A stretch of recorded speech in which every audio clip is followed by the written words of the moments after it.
Honorable Government Spokesperson, Honorable Chief Ombudsman, One UN Resident Coordinator, Excellencies, members of the Diplomatic Corps, distinguished leaders from government, development partners, private sector, civil society organizations, and religious sector, dear participants, good morning. Good morning. My name is Edward Kalisa. I work for RGB as the Secretary General, and I'm privileged to be your MC for this event. I would like to take this opportunity to thank you for responding to our invitation to attend this event.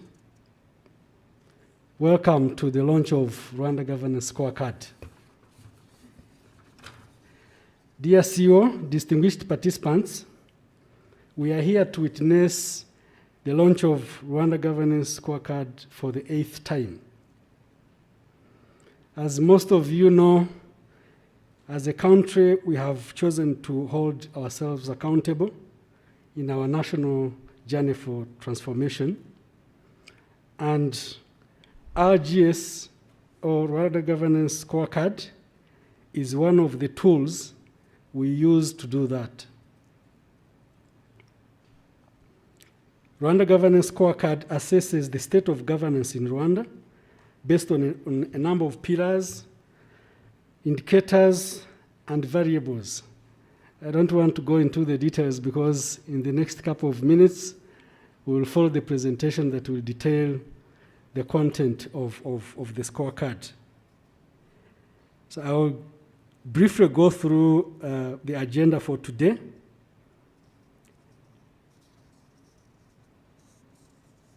Our next item will be welcome remarks that will be delivered by Dr. Nibishaka Emmanuel, the Deputy CEO of Rwanda Governance Board. And we'll have a presentation of the 8th edition of Rwanda Governance Scorecard that will be presented by Dr. Yusta Kaitesi, the CEO of Rwanda Governance Board. Thereafter, we will have the remarks from the One UN Resident Coordinator, and his remarks will be followed by an interactive session where everyone will have an opportunity to share their thoughts about the presentation. And that will be followed by a group photo. Then we'll end our session with lunch. Dear CEO, distinguished members here present, I would like to invite Dr. Nibishaka Emmanuel to deliver his welcome remarks. Thank you.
Hello, good morning, ladies and gentlemen. For those who knows me very well, I tend to be very shy and timid when facing a very beautiful audience like this. And After careful assessment, my CEO, my boss, tasked me to deliver the opening remarks, perhaps to overcome this challenge of being shy. So she forgot that the COVID-19 pandemic, though it has made our life very difficult, on one hand, it has made it very easier for shy people like me because I have a mask on, so you can't see me properly. So I don't have to worry about anything. So I hope I won't disappoint my CEO.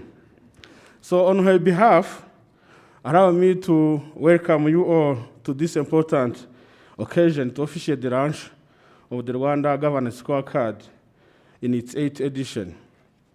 Out of many meetings, I believe, more than any other RGV event, this one expressed really your commitment and the recognition of governance in the socio-economic transformation of our beloved country, Rwanda, and it's a hallmark to all we do in the Rwanda Governance Board. It's about governance and the status of governance in our country. This is why I am particularly, it's particularly gratifying for me to be standing in front of you and welcome you all.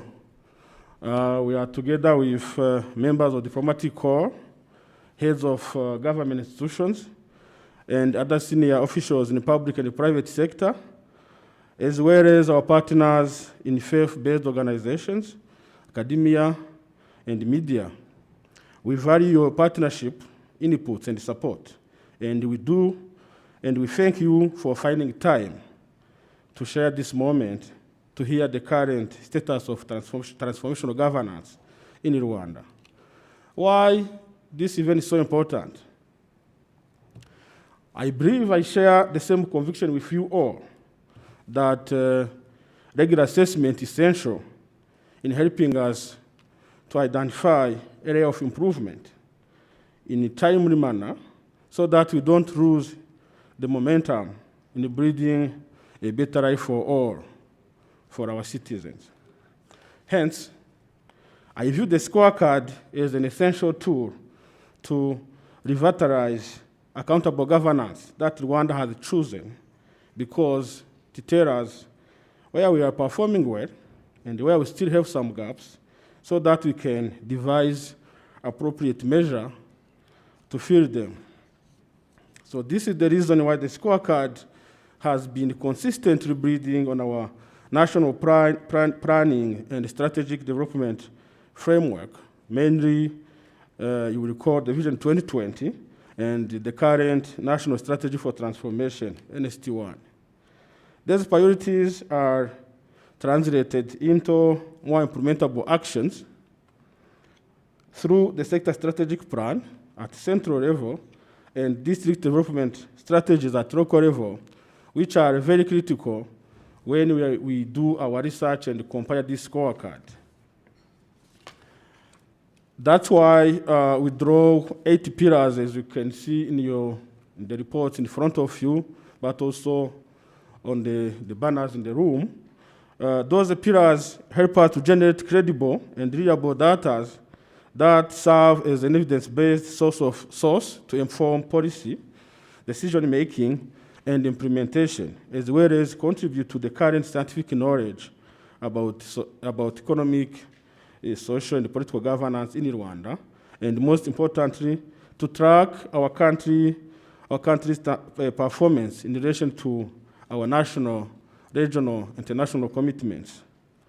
However, I need to emphasize that Rwandans are the primary beneficiaries of the RGS, because when you conduct this type of research, we are more interested in generating data that tell us the truth that nobody else can tell us. Of course, as a research institution, we collaborate with different organizations. We accept and appreciate feedback given to Rwanda from different international entities that work in the area of governance. And you have consistently collaborated with other think tanks and research institutions in and out of the country in our efforts to make the scorecard to serve better its purpose. That's why in the next presentation and in all our previous publication, the RGS used triangulation method that combines local and international data. I remember back in 2010, and I was very young, of course, when the first edition of RGS was published, there were a lot of reservation and skepticism about it. But whatever came out of it, it has been good for our governance, not only in Rwanda, but also beyond our borders across Africa. For instance, several sister countries in Africa and the African Union, particularly the African peer review mechanism, for those who are familiar with the mechanism, have recognized the critical role of the RGS in helping the continent to put in place informed policies that can help us to overcome current governance challenges. Because the finding of RGS have enabled different sectors in Rwanda to improve in their respective areas of intervention, we believe and we are ready to also assist when asked to do so by fellows Africans. For this reason, let me express our appreciation for your institution's contribution to the report, be it the previous edition, but also to this edition. I can confidently say that the resistance and sometimes the skepticism in providing data is now the thing of the past. And most, if not all, the institutions that we approached have provided easy access to hard data and other information for the purpose of this self-assessment exercise. They have understood that RGS is not a name and shame project. It's not about what you did right or wrong, but what we set ourselves as imperatives to be achieved, gauging where we are and how we can speed up the process and the mechanism in achieving those goals. This true sense of ownership is really commendable. I really need to commend all of the institutions that have been contributing and helping this exercise. Let me also express our sincere gratitude to the UNDP for its continued support to RGB and other government institutions in making a better life for all, and especially for us at RGB in producing the scorecard since its inception in 2010. This is really a valuable support, thanks to the UN, UNDP and its UN resident coordinator here present with us. So how do we do the scorecard? Of course, as I was in 2010, I am aware that some people in the room, very few people, might still be struggling to understand the RGS methodology. But what I can tell you is that our methods are very simple to understand. I don't want to simplify, the process that is, otherwise complex to others, but we employ international method that are easily understandable, applied governance method, in which we borrow some indicators, international indicators, and we customize them to our local context. And in trying to do so, we contextualize those indicators to our national planning and development frameworks, where we develop indicators, variables, and sub-variables, and then we also complement them with local data from citizens and expert perception survey, like the citizen report card. So especially for this edition, we used sectorial targets from 2017 to 2020 from various ministries and institutions. And then We also use the Citizen Report Card 2021. It's yet to be available, but because we have conducted that research already, so we use the data, recent data from the CRC. And then, when it comes to pillars that have no annual target in the sector strategic plan, we use targets from the National Strategy for Transformation, NST1, and other sources such as the National Institute for Statistics of Rwanda. In doing so, we assess current performance vis-a-vis the targets in those sector strategic plan or vis-a-vis the National Strategy for Transformation. And then we weight the score, which the CEO will be presenting soon. In all of this, the role of our stakeholders is very important. And you are more than welcome to come back to us in the case you need more clarity on our findings. We always provide easy access to our data sets when our partner institutions wish to consult with them for better implementation of the recommendations and for the better understanding of our findings. So the current edition we are launching today gives a comprehensive comparative analysis with the previous edition and gives a snapshot of the variation that have occurred in the pillars performance in the first edition. The improvement or decline, and I have to emphasize this, the improvement or decline in pillar performance is not about figures. Rather, it is the reality on the ground is an undeniable fact of the efforts invested by the government response in the COVID-19, the role of the citizens in this response, and the particular efforts invested in protecting the citizens and assisting the vulnerable during the pandemic. So I therefore invite you to follow the CEO's presentation and look forward to your comments and contribution in implementing the recommendation. I thank you very much, and I wish you a fruitful participation.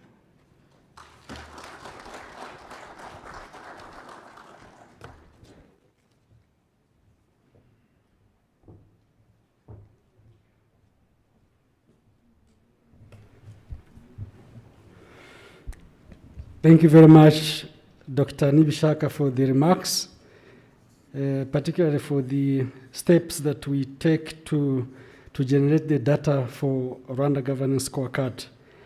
We are now moving to the next item, which is the reason why we are here, actually, the presentation of the findings of Rwanda Governance Scorecard to be delivered by Dr. Yusta Kaitesi.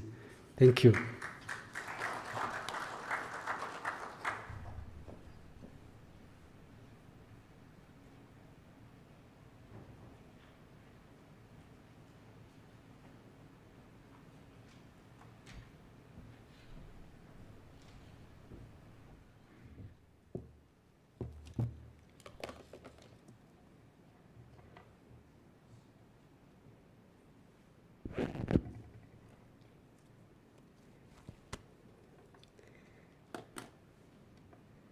Good morning.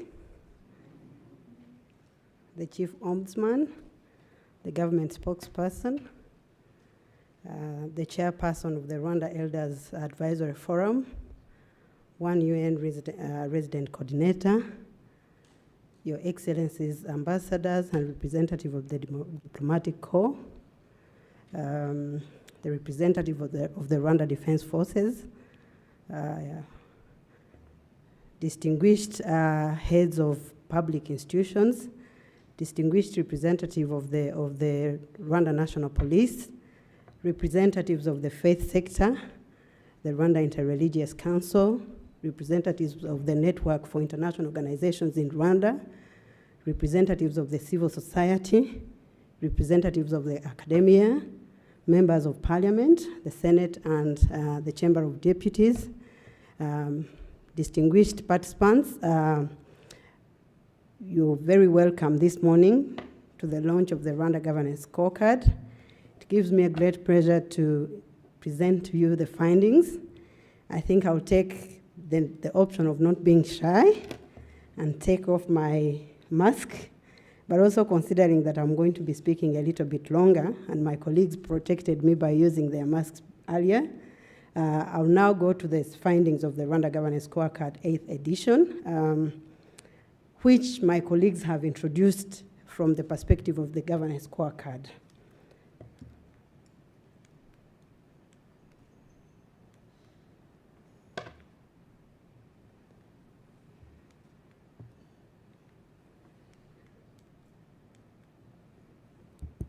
I'll ask, okay.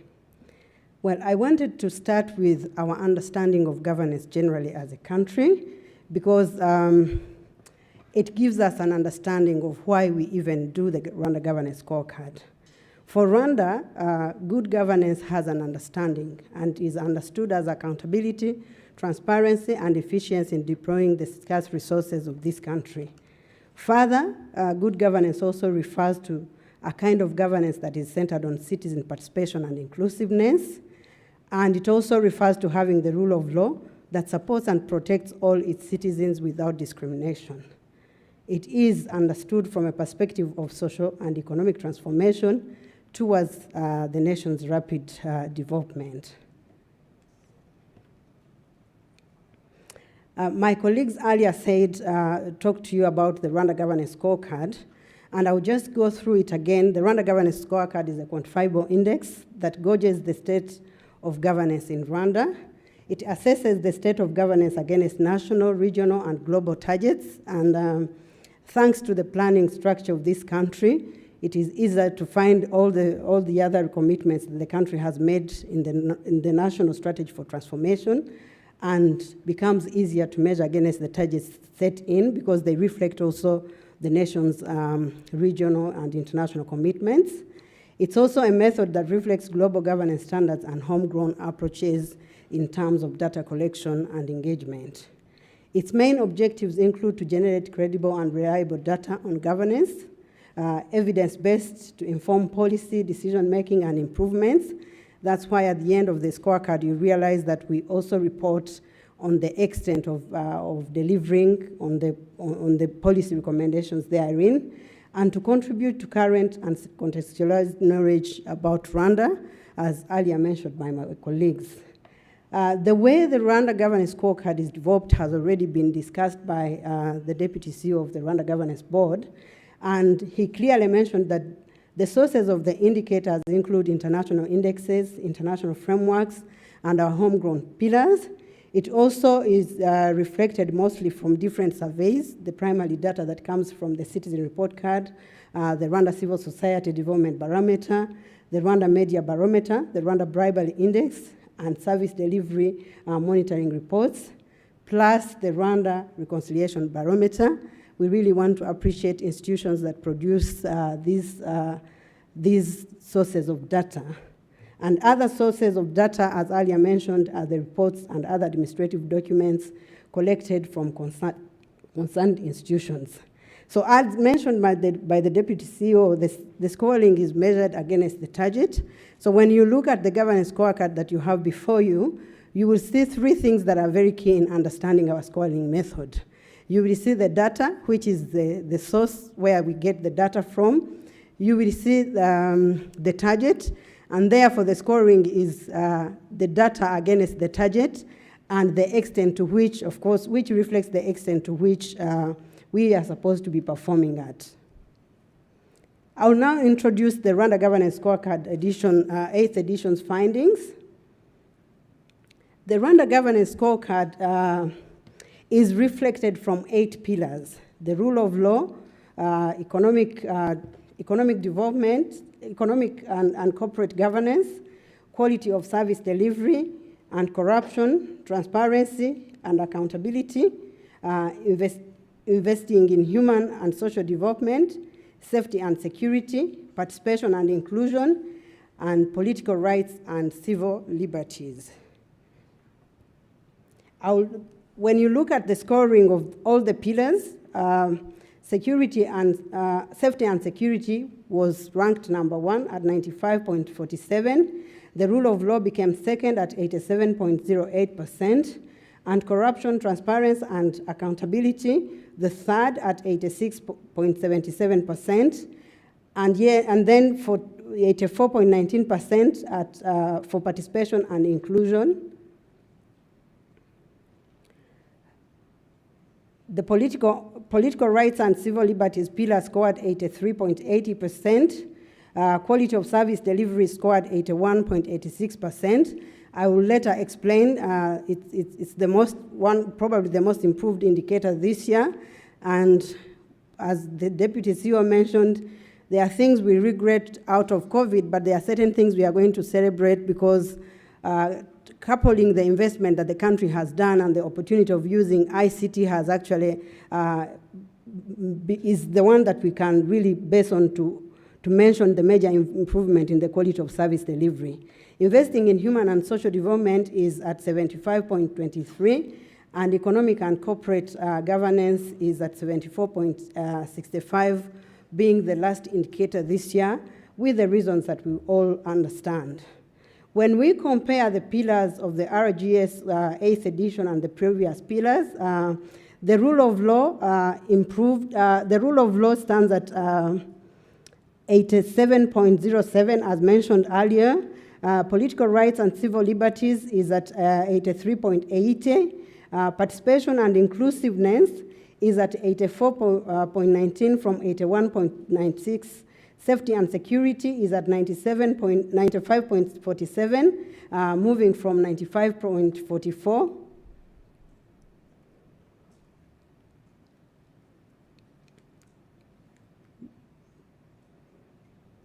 Investing in human and social development moved from 73.32 to 75.23, and corruption, transparency, and accountability moved from 86.28 to 86.76.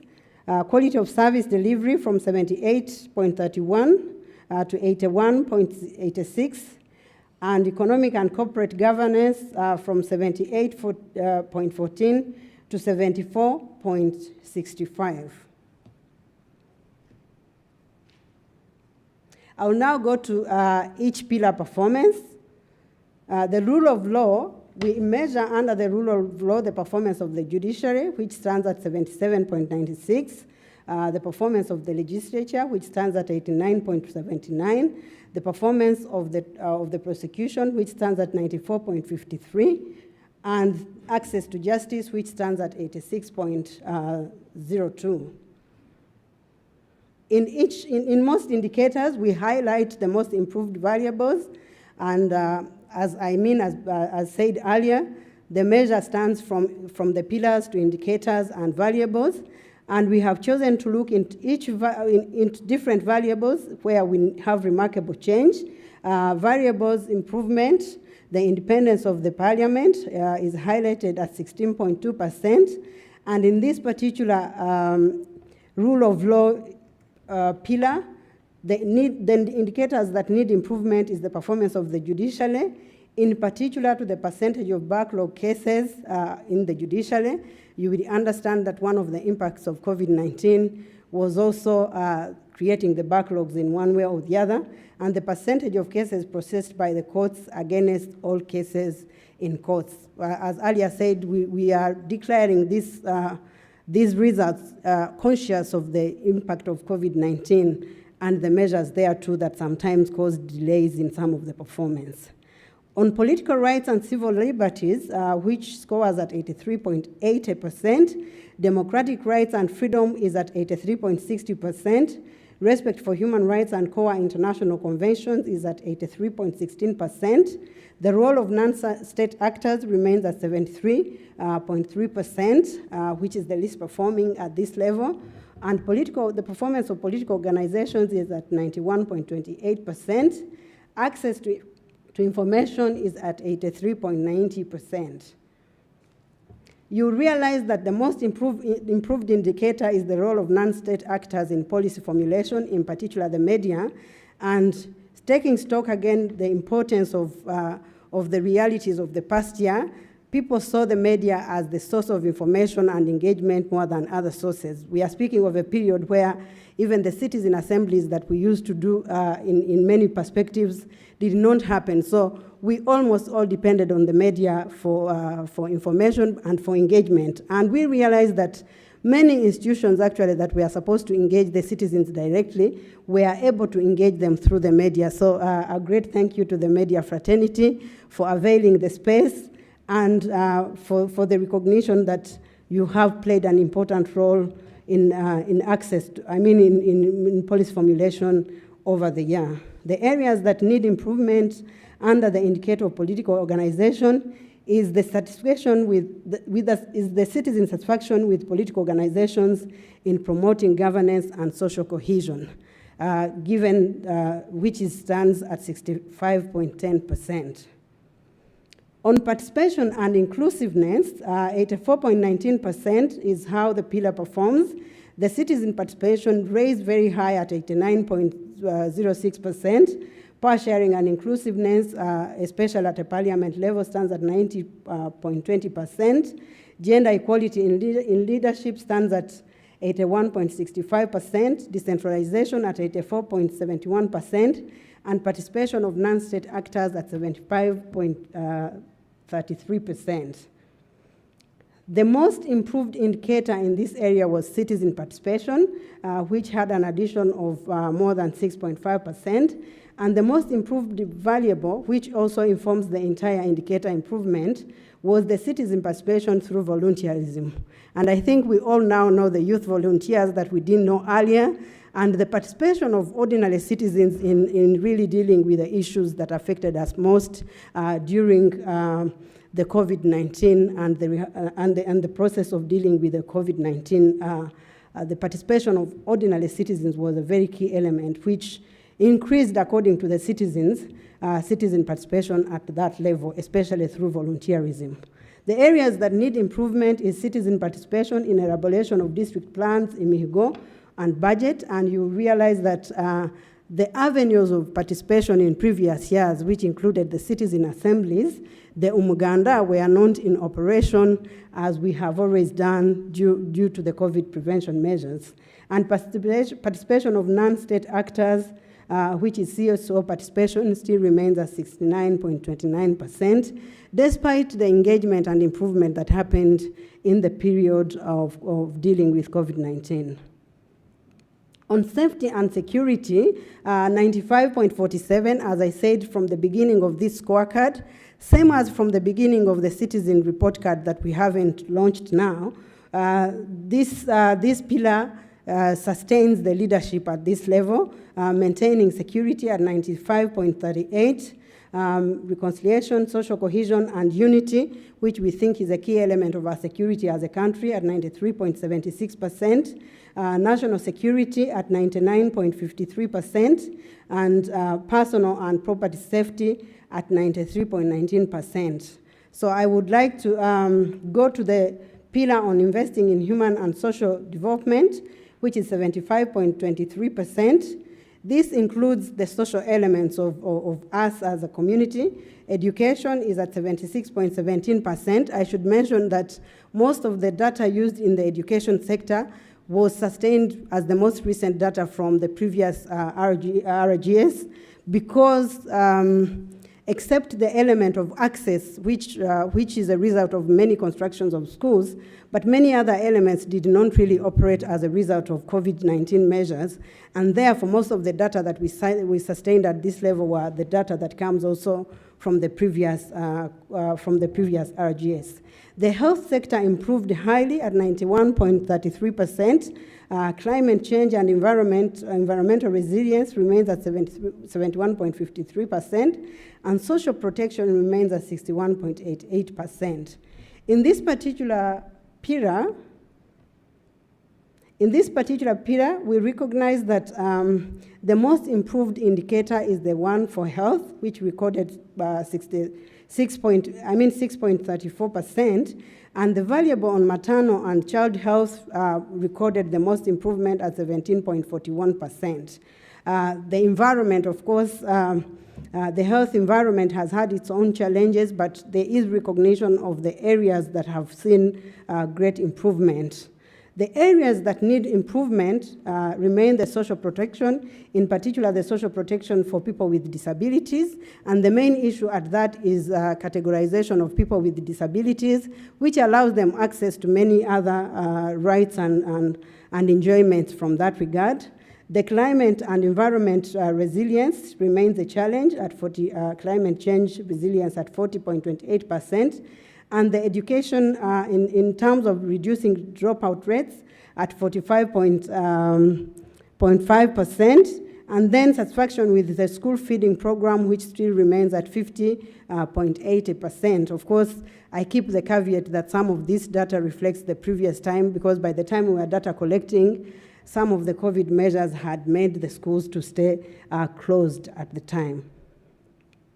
The anti-corruption, transparency and accountability pillar recorded on instances of corruption. So that is not the people, looking at the people who report instances of corruption, 88.10% reflect that they have not had instances of corruption. On anti-corruption measures, we stand at 77.35%. And on accountability, we remain at 85.7%. And on transparency, we stand at 95.91%. I should mention that the transparency indicator improved the most, and it includes, of course, elements of e-recruitment as a means of transparent, e-procurement as a means of transparency, and of course, asset declaration for the leaders in this country as a means of transparency as well. And that recorded the most of improvement. The areas that need improvement include accountability, especially in relation to entities obtaining unqualified audit opinions. And I should mention from a governance perspective that greater emphasis should happen on compliance with the rules and regulations in dealing with public finances. On quality of service delivery, as I mentioned earlier, we qualify it into 5 major indicators: service delivery in transformational governance, which is at 87.15%. This includes security, this includes the trust in the leadership, this includes all the interventions in the area of transformational governance. Service delivery in social transformation is at 82.31%. Service delivery monitoring, which is a different report, is at 73.24%, and service delivery in economic transformation is at 77.48%. Of particular interest is service delivery through ICT, which is an area that we have expanded in measuring through the citizen report card. It stood at 89.11%, leading the indicators in this particular pillar. And of course, the realities, as I mentioned earlier, of last year led us to enjoy the investment of ICT that this country has done through many of us do not have any cash anymore, because the platforms for payment have increased. A lot of public services have gone online, and there is clear indication that service delivery through ICT has made a great difference in accessing services in the country. The most improved indicators in this area include service delivery in social transformation, which had an addition of 5.41%, and service delivery through ICT, which also increased at 5.07%. The variables that increased the most was quality of service delivery in private sector, but remember that the importance of ICT through this process was also very key. The areas that need improvement include the indicator on service delivery in economic transformation, in particular the percentage of citizen satisfaction with service delivery in agriculture sector. And in this area, the particular interest is post-harvest management, and then the percentage of citizen satisfaction with service delivery in land sector specifically as well. The economic and corporate governance pillar stands at 74.65%, and as I mentioned earlier, it stands at the last position. The macroeconomic indicators are at 71.58%. Foreign trade and industrialization is at 66.61%. Corporate governance is at 73.79%, and business environment promotion is at 86.60%. The most improved variable is saving rates as a percentage of the GDP, which increased at 18.57%. Congratulations to the efforts to educate the population on saving. The areas that need improvement include macroeconomic indicators, economic growth, GDP per capita, reducing percentage of people living below the poverty line, and then the creation of off-farm jobs that also still remain an area of concern. The foreign trade and industrialization area also needs improvement, especially in export as a percentage of imports, and export growth as required. Corporate governance also, that is governance in the private sector, needs a great improvement in the areas of gender equality in private sector leadership particularly. And in this area, we look at the leadership of the private sector generally, but also the leadership of the forums of the private sector from the national level to the district level that reflects certain gaps that still stand out. Of course, it's at 68%, but it still needs improvement as to the extent of the required gender equality. Now, I would like to move to the trends, to the trend performance of the RGS since its inception. My colleague, the Deputy CEO of RGB earlier mentioned that since the inception of the RGS, we track the trends of performance. And on the economic and corporate governance, on the pillar on safety and security, the trends were from the first edition to the current edition. It has progressively and continued to improve and remains at a good pace of leading this pillar. The pillar on participation and inclusion at the start was at 74.23% and has continued to increase and stands at 84.19% with great improvement from the initial edition. The pillar on political rights and civil liberties has also sustained growth from 71.42% on to 83.80% in the current edition. And the pillar on the rule of law started off at a very low pace at 67.10% back in 2010 and now stands at 87.02%. The pillar on economic and corporate governance was first assessed in the second edition and was at 72.93% and has had its own fluctuations over the years, but now stands at 74.65% for the reasons that were earlier mentioned, including the impact of COVID-19 on the economy.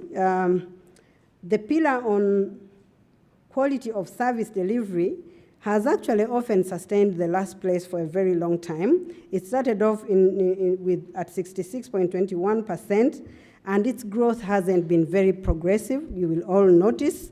As I mentioned earlier, the greater growth it has had was over the last year for this RGS 2021, and the reason behind it, thanks to the government policy of trying to put most services online, was the use of ICT in service delivery and the impact of the private sector, especially during the lockdowns where the private sector sustained our livelihoods in different ways.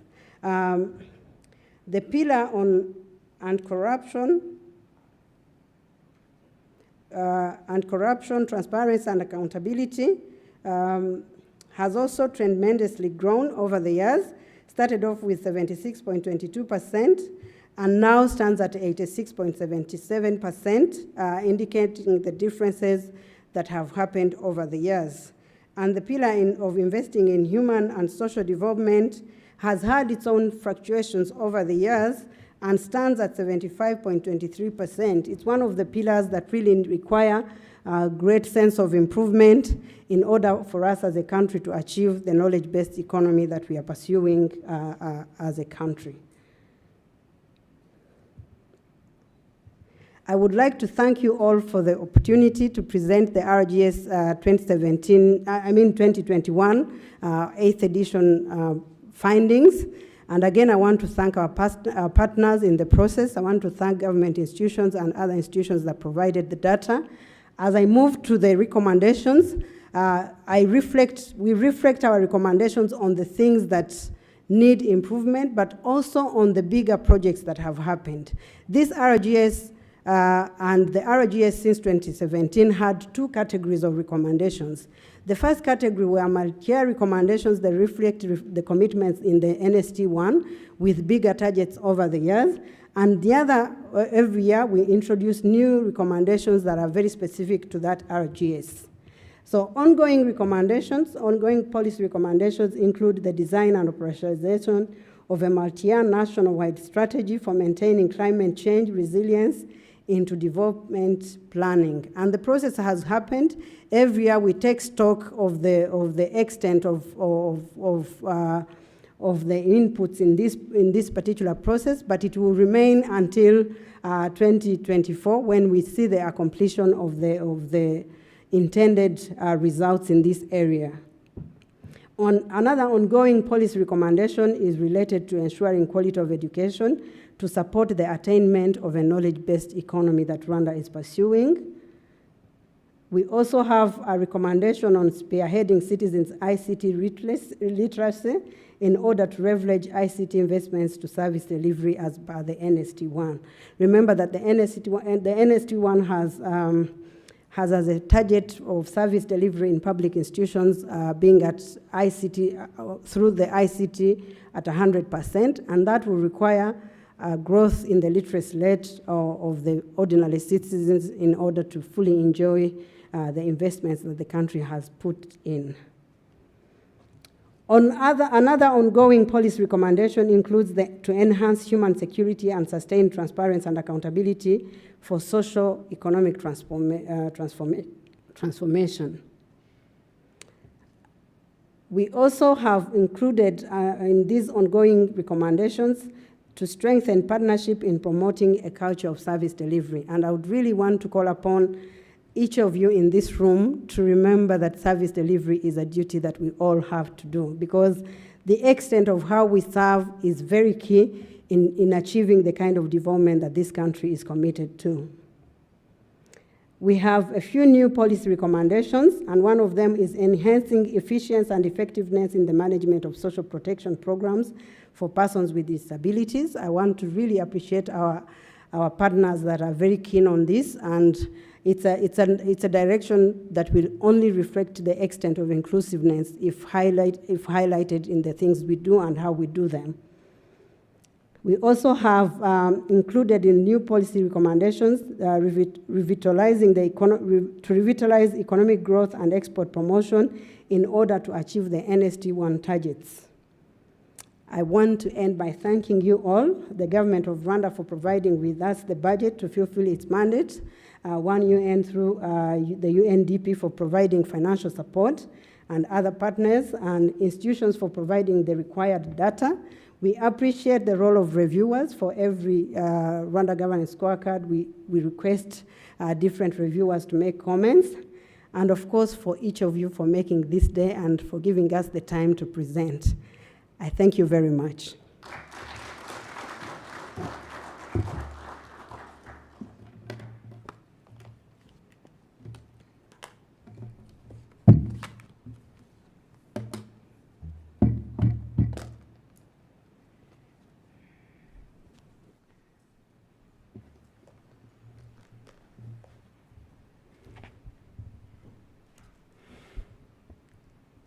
Thank you very much, Dr. Yusta Kaitesi, for the presentation.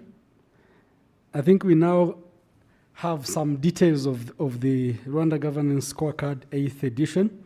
But in addition to that, each of us has a copy of the report, which will provide more details. As you've heard from our Deputy CEO, One UN through UNDP has been part of this journey of producing RGS since its inception.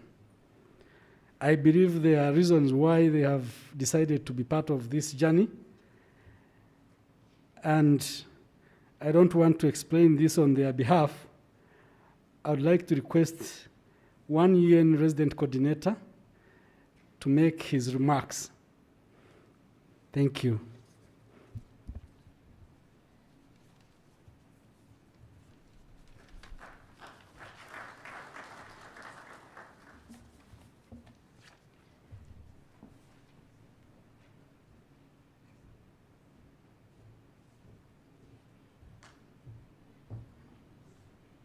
Murakoze cyane, Nyakubahwa Chief Ombudsman, Nyakubahwa Government Spokesperson, Nyakubahwa CEO RGP, Nyakubahwa Chair of the Rwanda Elders Advisory Forum, Ba Nyakubahwa Representative of the Government, Official Security, Senators, Parliamentarians, Ba Nyakubahwa Representative of the Civil Society Organization, Ningo, Media, PSF, and of course, Ba Nyakubahwa Ambassadors and representative of the Diplomatic Corps, Head of Public Institution, dear UN colleague family, Maramutse.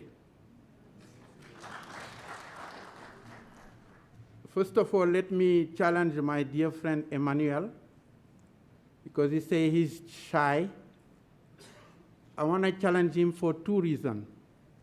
One is his first name is Emmanuel, which in Hebraic means God is with us. And it applies to the Messiah. His last name is, there was some typo in the document, but his last name is Nibishaka, which means in Kinyarwanda, if God wills. So you cannot have two names of God and being shy when you are speaking to human beings. So let me say at the onset that I would like really to thank you all for your presence here today to launch the 8th edition of the Rwanda Governance Scorecard, and to congratulate the government of Rwanda and Rwanda Governance Board in particular for the production and launch of this edition, and particularly for keeping the regularity of production despite the challenging COVID-19 context. I would also like to express my deepest gratitude to RGB for inviting and associating the UN in general and UNDP playing a bigger role in particular to this important flagship tool, which since 2010 has become a master document on the state of governance in Rwanda. Likewise, I commend all stakeholders who contributed through data production and inputs to this important governance tool for Rwanda, and indeed also for Africa and the world. Rwanda should be highly commended. I had the opportunity to visit almost all African countries. I think this is the single most comprehensive national tool on governance I have ever seen. Not only because of the way that it is produced, not only because of the pillars captured, but I always read it with great interest because of the granularity of the data, which can really trigger policy changes and debate. Because if you say that you have 95%, but you don't know what is underneath, maybe some areas have 100, others 50.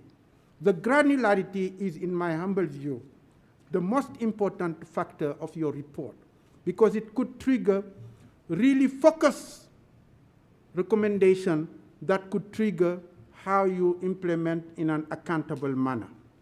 So thank you, RGB, and thank you, Rwanda. It is also very impressive to see how different sectors and institutions have, in their unique way, contributed through their own reports, research, and assessments that form the basis of analyzing the trends of governance in Rwanda and devising important recommendations. Distinguished ladies and gentlemen, by including citizen perception, the voice of the people, the RGS does not only consider expert perception and analysis of governance trends, but also it keeps people at the center of the assessment. The RGS report, therefore, represents the expression of the views of a variety of actors, experts, and citizens on the governance status.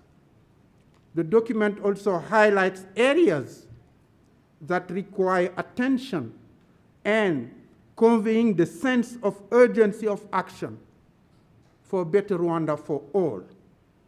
Allow me to note that while we are launching the RGS as a national assessment tool, its impact transcends the national level to play an important role in the context of renewed multilateralism and the UN Decade of Action to speed up the implementation of the shared commitment for sustainable development. In a more difficult context of recovering from COVID-19.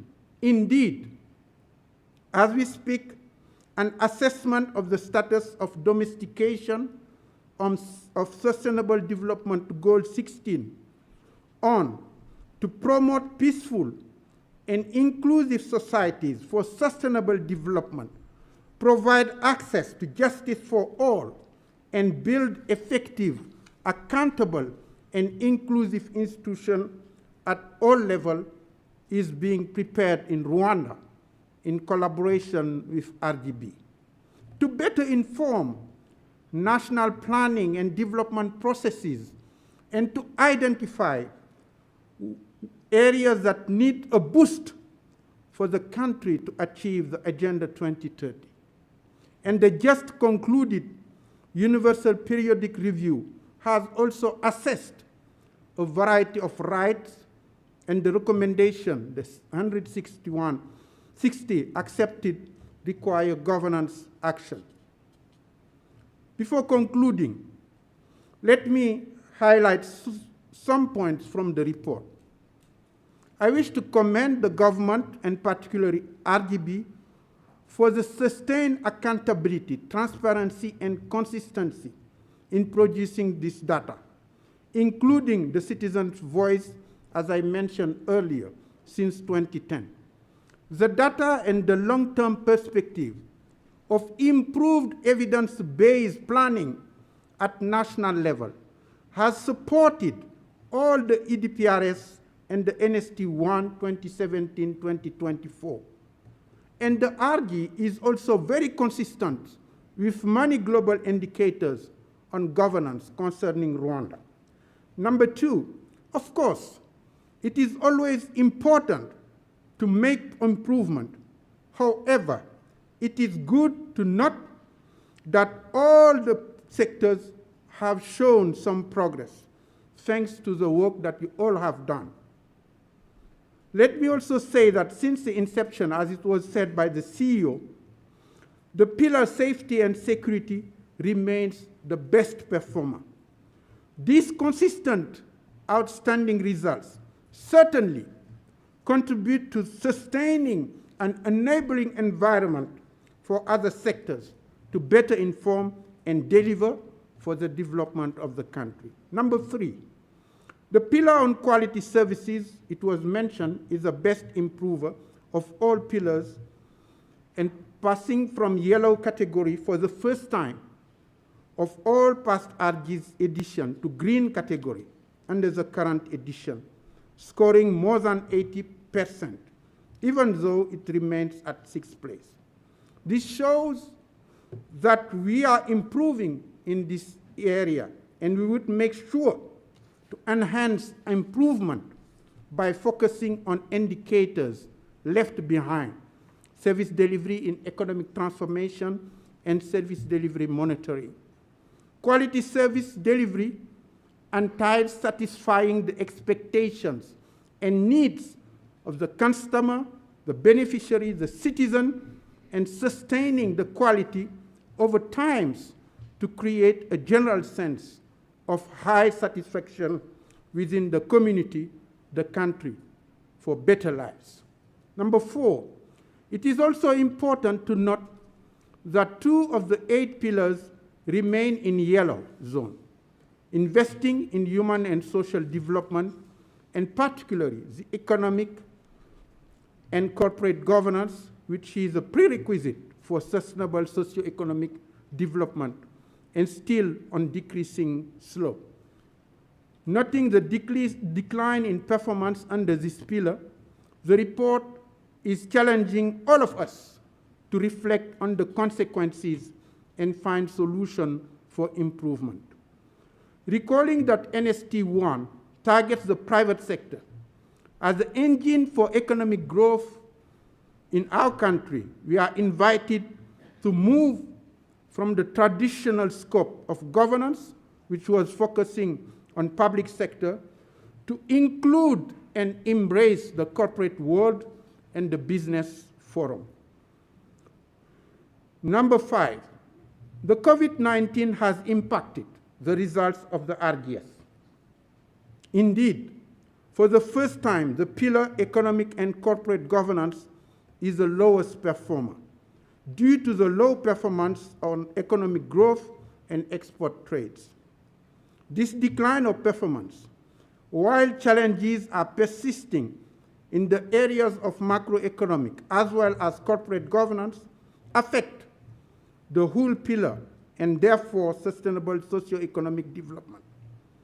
Indeed, the impact of the global health and socio-economic crisis due to the pandemic has negatively impacting the sector.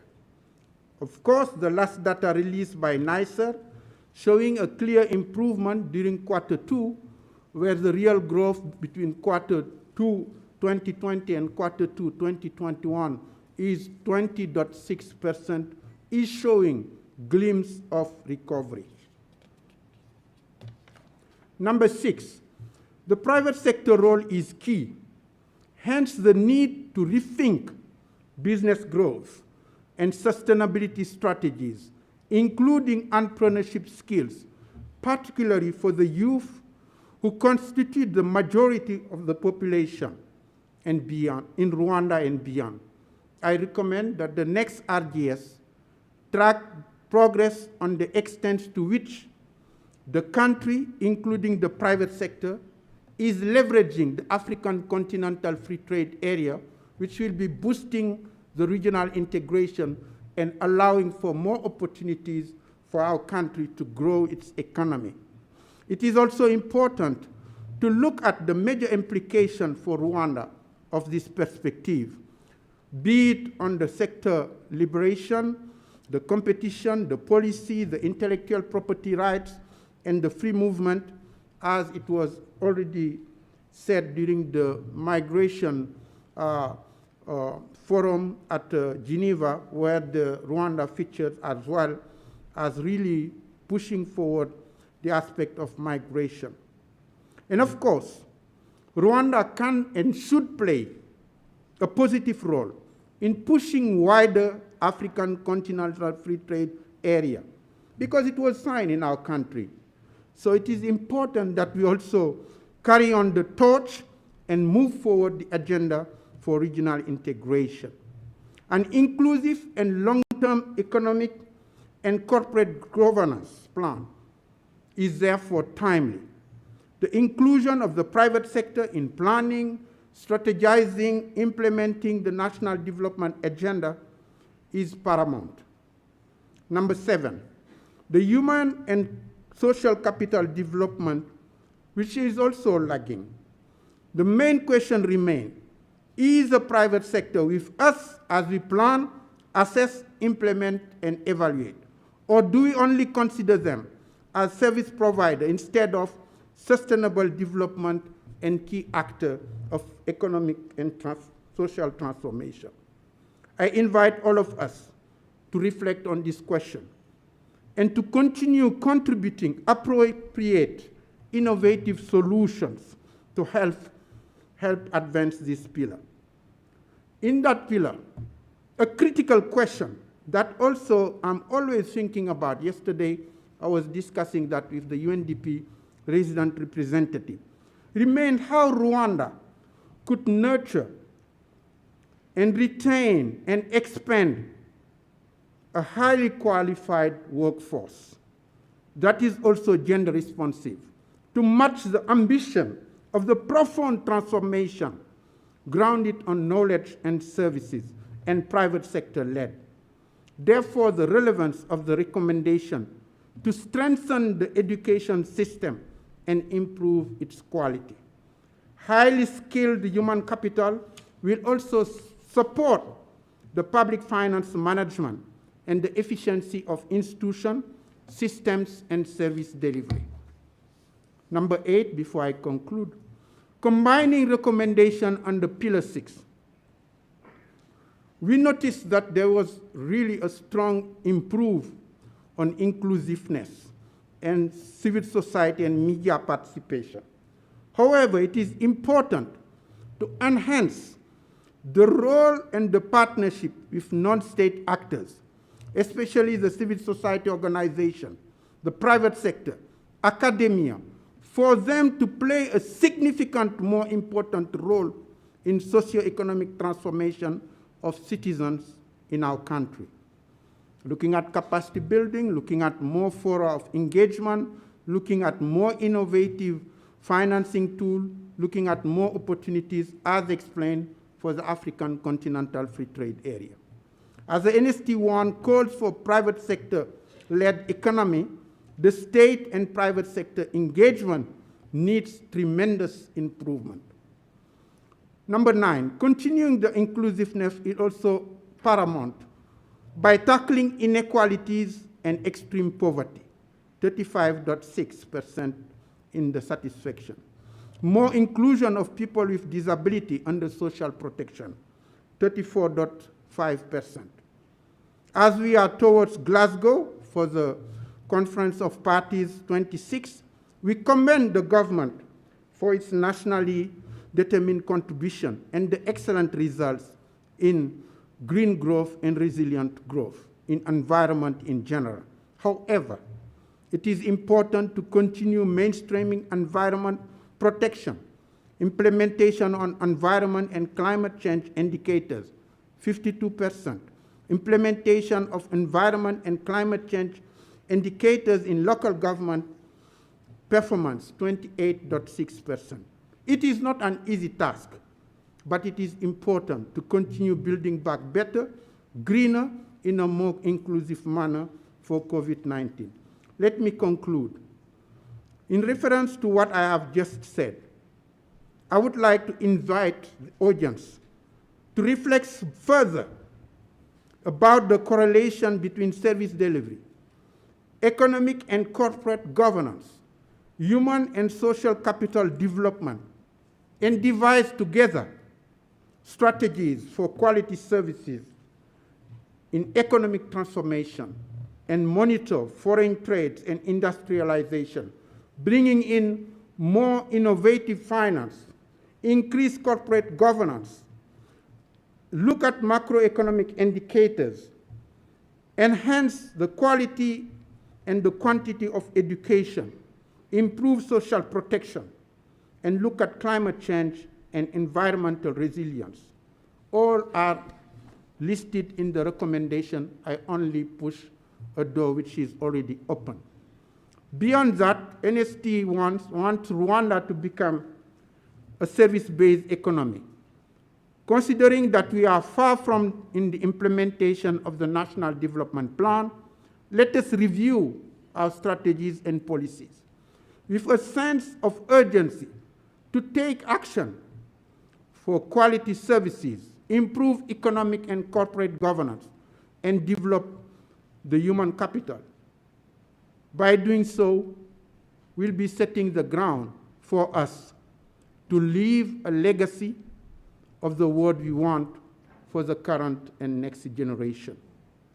Good governance is not only the matter of the government, it is a matter of all stakeholders, citizens, civil society, private sector, academia, media, with the support of all development partners. It is also good for all of us.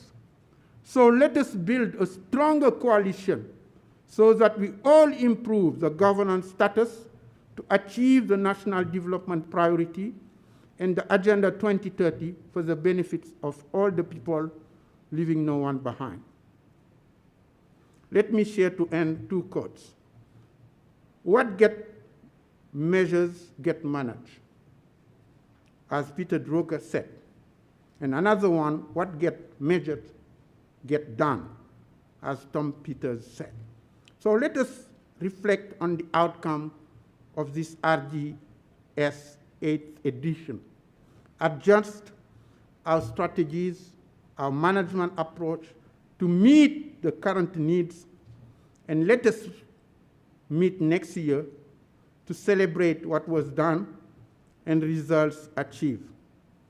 The UN system in Rwanda, and UNDP in particular, remains committed to continue working with the government and development partners and other stakeholders in fostering democratic governance values, and in particular, in producing data on governance for informed and evidence-based making policies and strategies. On a personal note, I want to thank RGB for associating me throughout my presence here in Rwanda, because it might be the last RGS to which I will take part, because in October next year, I might be retiring and enjoying something in my country, which is not as beautiful but Rwanda, but is still beautiful. So let me just once again thank you for your kind attention. Turi kumwe, abishize hamwe nakiba nanira, umunsi mwiza, weekend ziza. Thank you.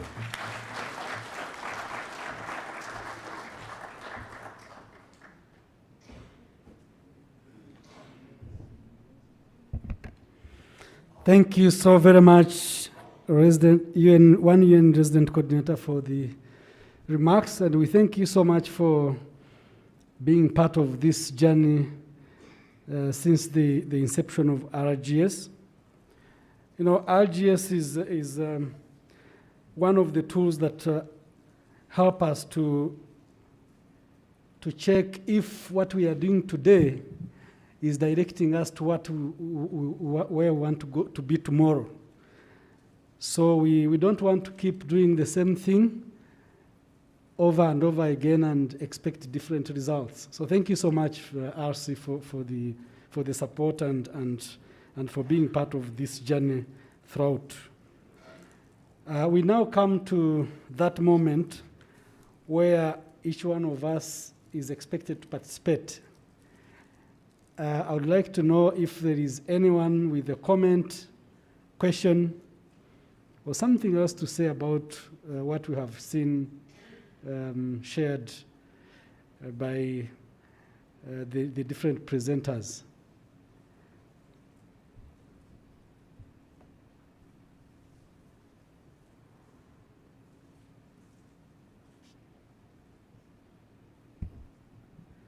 I see three people. Yes, PS. Thank you very much. Good morning, everyone. My name is Samuel Dusengiumva. I am the Permanent Secretary in the Ministry of Local Government. So I'm here to congratulate RGB for this very good job done. We are very proud of the activities that were undertaken to reach this level of information, but also of findings. We are hereby committing to implement the findings and the recommendations. I have two comments.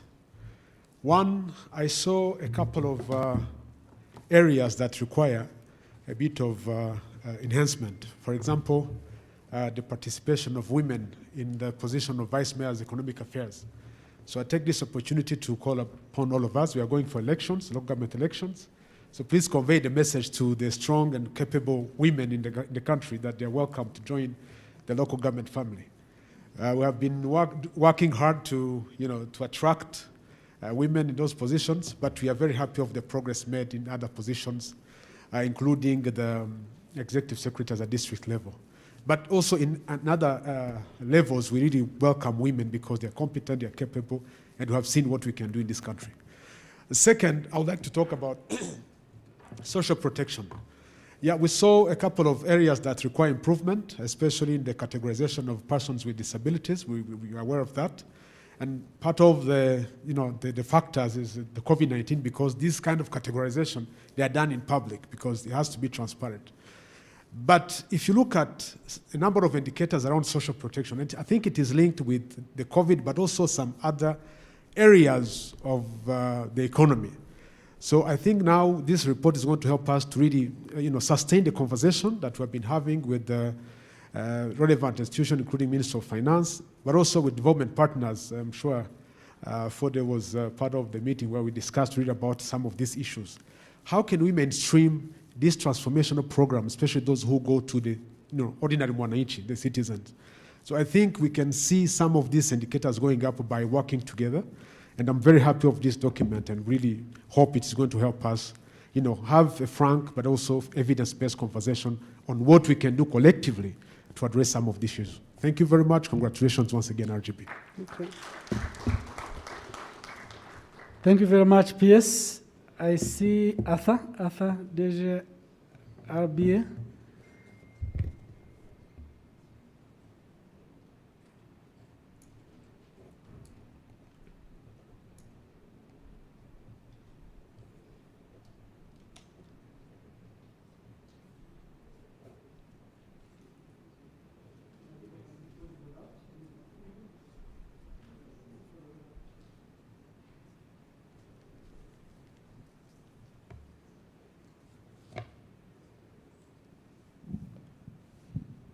Thank you very much. My name is Arthur Simu, and I'm the Director General of Rwanda Broadcasting Agency.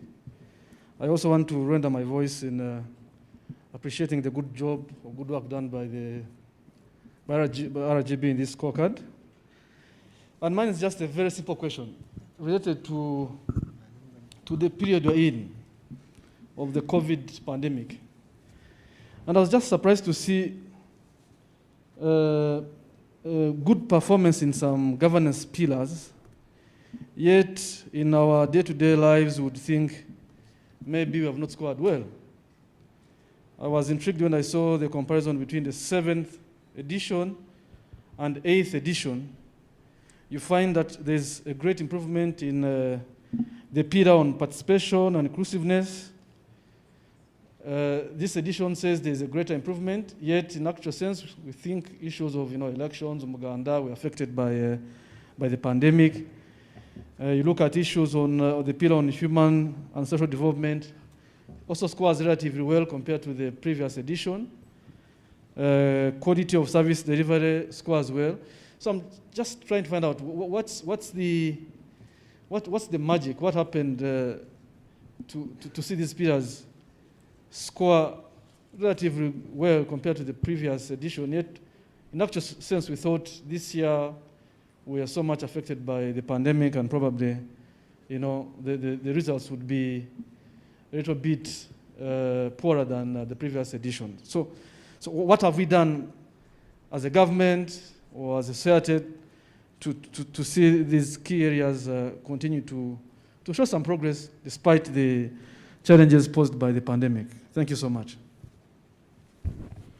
Thank you very much, Arthur. Dr. Tombora.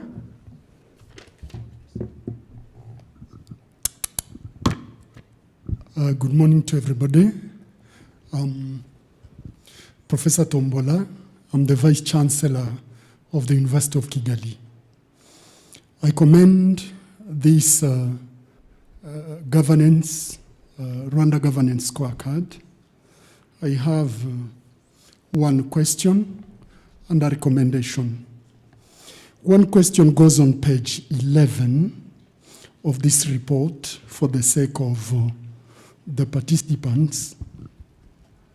It is on the same figure which attracts my colleague here, the DG or CEO of RBA. Pillar number 1 and pillar number 2 on these figures, they show a decrease. One may ask him or herself, what's the reasons? What are the reasons behind the decrease of the rule of law, the decrease on political rights and civil liberties? This is my first question, the only question I have. The recommendation, it's on pillar number 8. Coordinator of one UN highlighted this pillar of economic and corporate governance. My proposal is that in the next edition, if on the indicators of corporate governance, we could include the ownership and control as an indicator of corporate governance, and if possible, the responsibilities of board of directors in private sector. Thank you so much. I appreciate it. Thank you very much for your question and recommendation. Your Excellency, High Commissioner.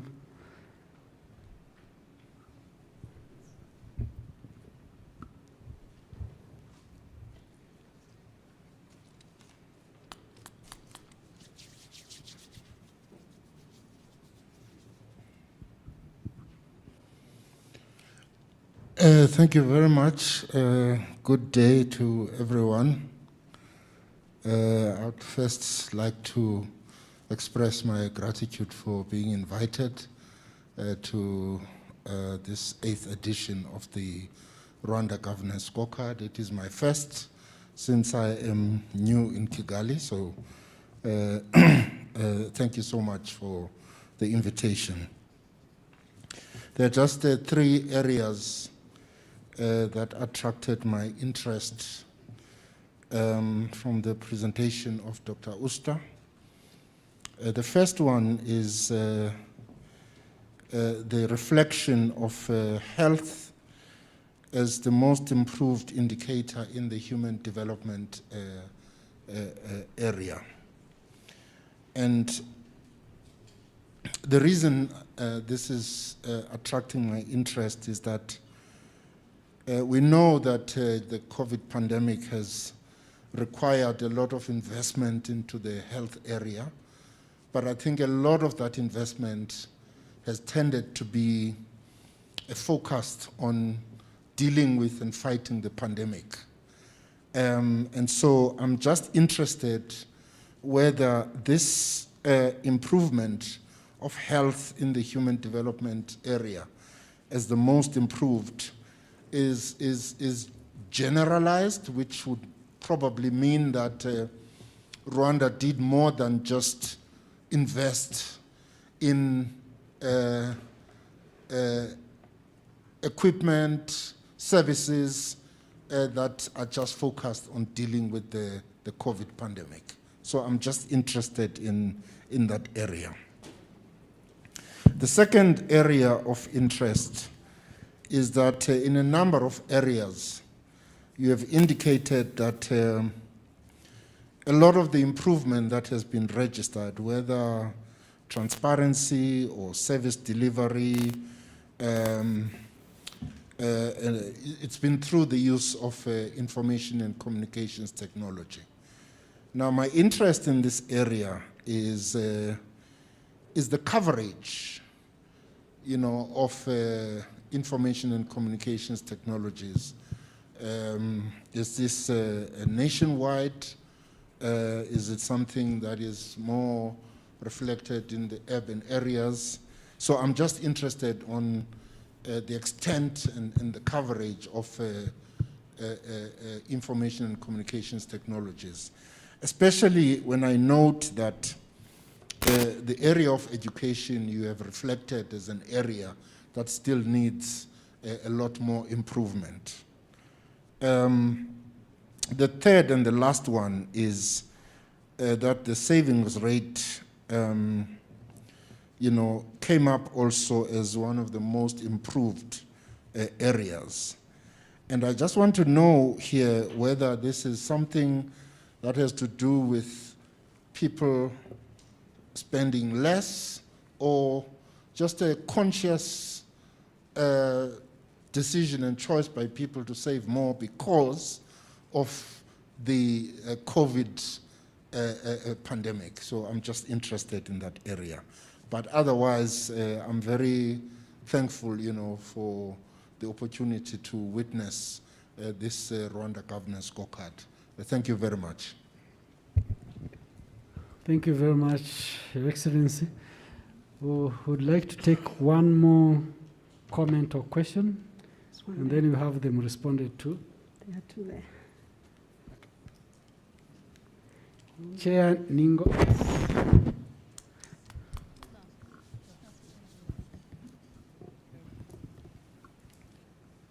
Okay, I'm Pauline Okumu, Chair of NINGO, and I'm just really excited to what we've gone through today, and my congratulations on behalf of NINGO to the RGB and the government on this accountable. And I want to echo the message, the quotation around what is measured is done. Now, most of the people have actually mentioned around what is the key success factors, particularly on areas that have performed well, because as some of the partners are very key. Sorry. Some of the partners are very key in terms of we made commitment on our contribution towards realizing the SDG. Now, if you wanted to do that, it would be very good to know exactly, specifically, what are the key success factors behind those areas that performed very well. Thank you. I see one person. I think we'll take his comment or question, and then respond to. Sorry. Yes, please. Thank you, Mr. Moderator. My name is Begum Safari Honest. This morning, we are representing Chamber of Deputies. We are three here. I saw Honorable Bizimana Minan, Honorable Carissa, who is representing FFRP.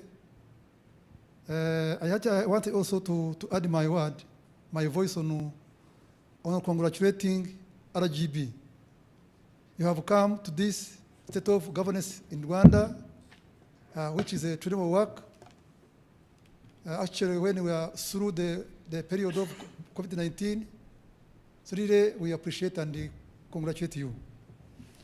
In the Parliament, I work with the commission in charge of politics and gender. And we also promise our support, because normally the reports from RGB come to the Parliament, and this is the very commission which engages, which passes through the report with RGB. So we promise our support. But I have only just one simple question. Now, citizens countrywide have been actually under lockdown.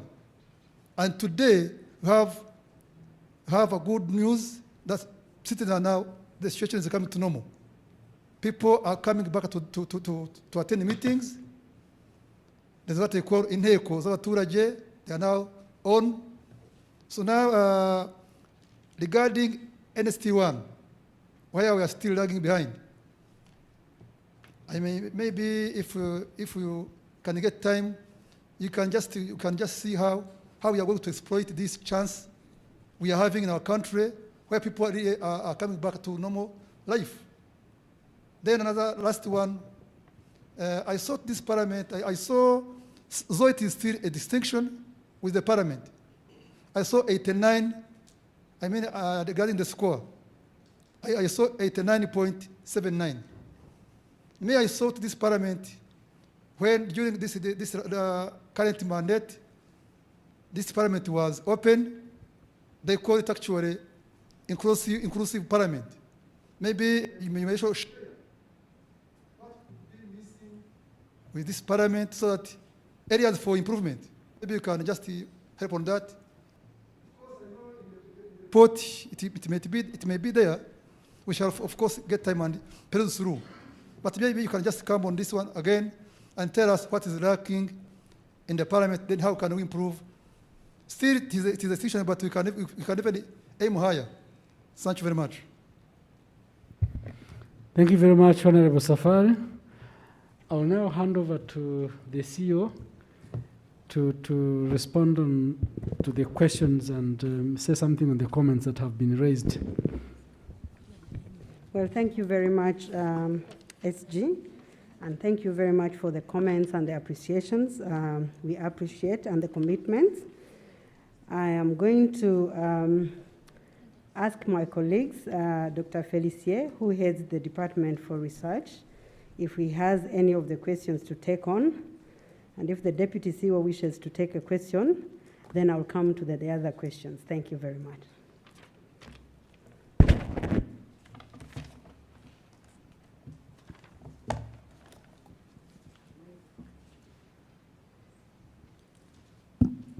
Thank you, CEO.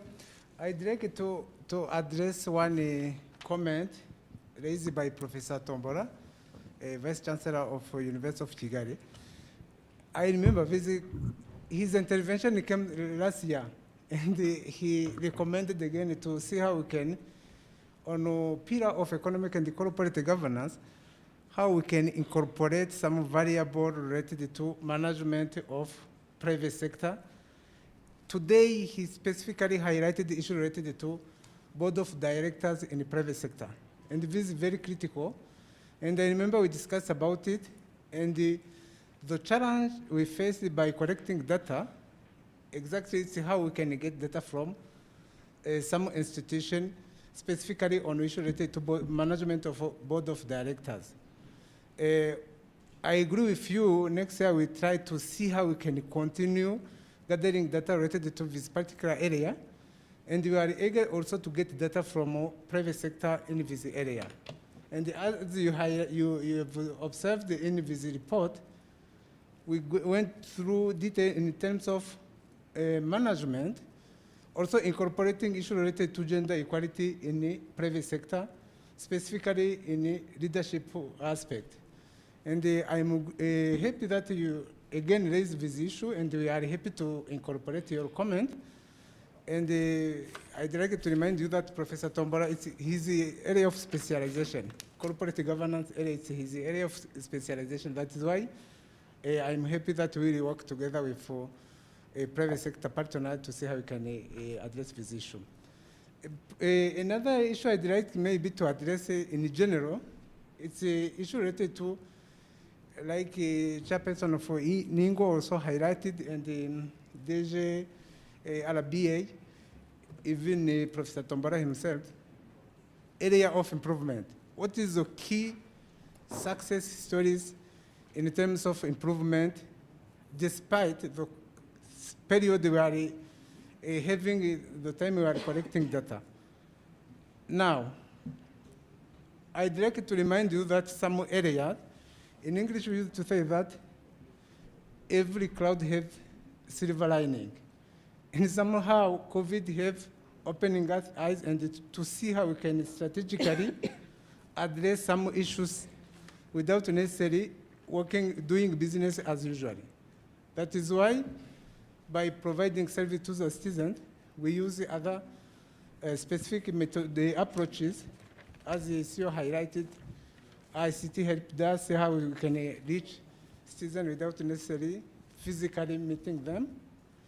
And another approach we used is how citizens were involved in service provision as partners. For example, in the health sector, during COVID pandemic, you saw how citizens contributed actively, specifically in the voluntarism system, whereby they were proactive in fighting with this pandemic, as proactive as a partner, not only as beneficiaries. That is why we observe such kind of improvement in some area, like service delivery, participation, and inclusiveness. Those are some few issues I remember can contribute in the improvement of some pillars.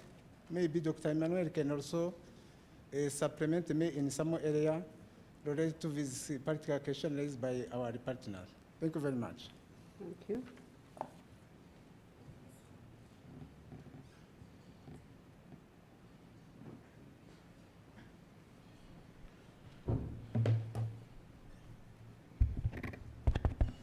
Thank you very much, CEO.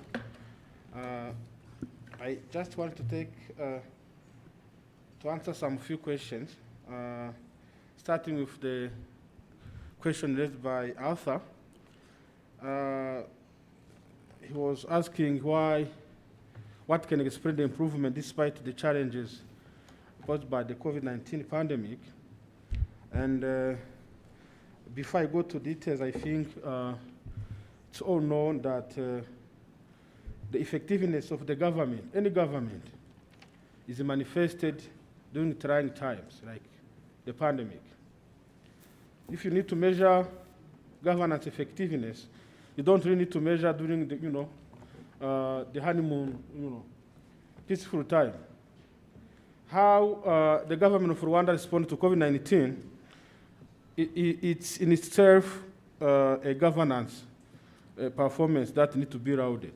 And that's why the point of departure, as I said in my initial remarks, is how the central role of the citizen, the government, and our partners in this whole process during the pandemic played out, to the current status we are having today.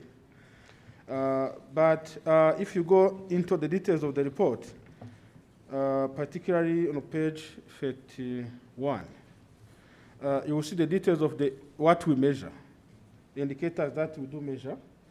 On page 31, he was talking about citizen participation and inclusiveness. And despite the pandemic, if you look at those indicators and the variables that we measure, for instance, like women participation, women in ministerial positions, civil society, state-civil society relations, all of those issues, all of those aspects remained intact during the COVID-19. Actually, in some instances, like women participation increased during the pandemic, which actually made the performance, of the indicator higher. And so I would invite everybody to look at those indicators, what we measure, to see some areas, highlighted in the yellow, in the amber, and then in the green, to see what made the score higher or lower. This also applies to Professor Tombora's question on why we have like a decrease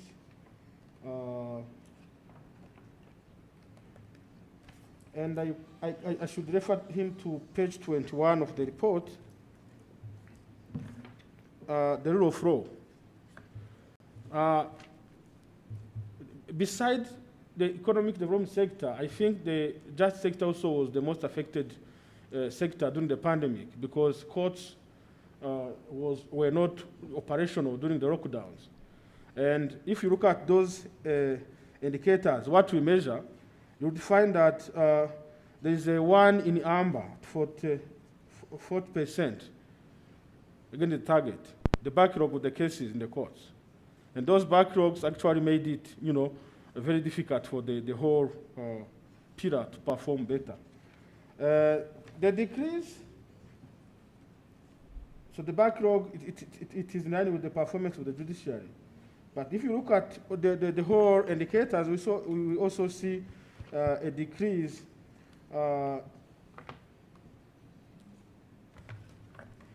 in journalist perception of how they access the information.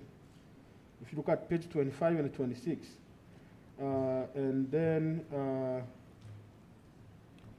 because as we said earlier, we use different reports and different indices when we compare these RGS. So we have what we call Rwanda, the Civil Society Development Barometer, and the Rwanda Media Barometer. And those barometers, one measures the status of civil society development in Rwanda and their contribution to policy formulation.